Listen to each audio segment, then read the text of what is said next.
muraho neza. Nitwa Mutuyemariya Rachel, umukorerabushake muri Mental Dignity Foundation.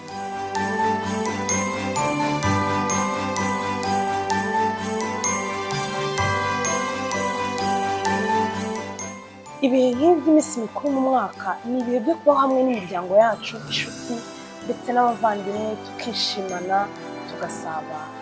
Ariko kandi n'ubwo ibi bihe by'iminsi mikuru nka Noheli bidutera ibyishimo, hari bamwe biviramo agahinda, umunaniro ndetse n'ukwigunga, by'umwihariko abafite uburwayi bwo mu mutwe butandukanye ndetse n'abakoresha ibiyobyabwenge.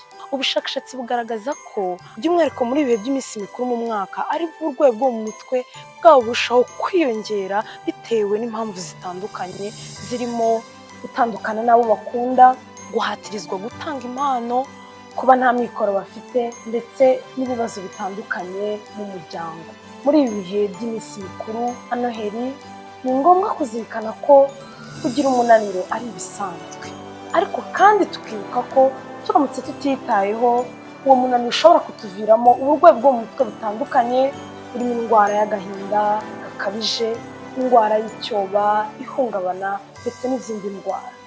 Akaba ari muri urwo rwego mbafitiye uburyo butanu bwo kwitaho muri ibi bihe by'iminsi mikuru. Uburyo bwa mbere, ita ku marangamutima yawe. Amarangamutima yacu adufasha kumenya ibigenda n'ibitagenda mu buzima bwacu. Iyo ari amarangamutima meza, birumvikana urakomeza ukiyitaho kugira ngo ukomeze kubaho neza. Ariko iyo ari amarangamutima mabi ufite, aba agaragaza ko hari ikitagenda mu buzima, umuntu yagakwiye gushaka ubufasha. Uburyo bwa kabiri, gushaka uburyo butandukanye bwo kwiyitaho.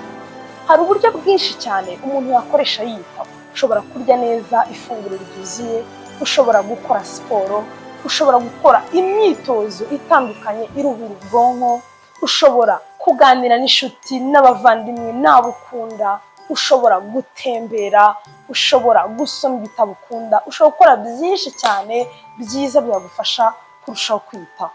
Uburyo bwa gatatu, kwita ku bandi. Ushobora kwita ku bafite ibibazo, ushobora kwita ku bakene, ushobora kwita ku bantu bigunze. Abahanga bagaragaza ko burya iyo witaye kuri mugenzi wawe nawe urushaho kongera ibyishimo muri wowe. Iyo kandi wongera ibyishimo muri wowe, ufite ibyishimo, biragufasha kwiyitaho ukamererwa neza mu buzima bwo mu mutwe. Uburyo bwa kane, irinde gukoresha ibiyobyabwenge.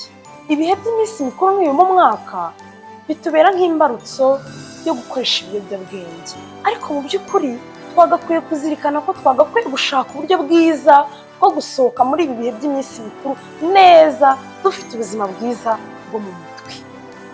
Nahanjye rero nahawe kugira ngo tumenye uburyo bwiza bwo kwitaho muri ibi bihe by'iminsi mikuru. Uburyo bwa gatanu ari nabwo bwa nyuma bafitiye, ni ukumenya igihe cyo gushaka ubufasha. Nyaboneka igihe wumva utamerewe neza mu buzima bwawe bwo mu mutwe, ihutire gushaka clinical psychologist akwiteho mu buzima bwawe bwo mu mutwe. Clinical psychologist baherereye ahantu hatandukanye mu gihugu, baherereye mu health centers, mu bigo nderabuzima, baherereye mu bitaro bitandukanye, baherereye mu bigo by'abikorera. Aho hose wabagana bakakwitaho, maze ukarushaho kugira ubuzima bwiza bwo mu mutwe. Turabifuriza kugira Noheli nziza ndetse no gukomeza kugira ubuzima bwiza bwo mu mutwe mwebwe n'imiryango yanyu.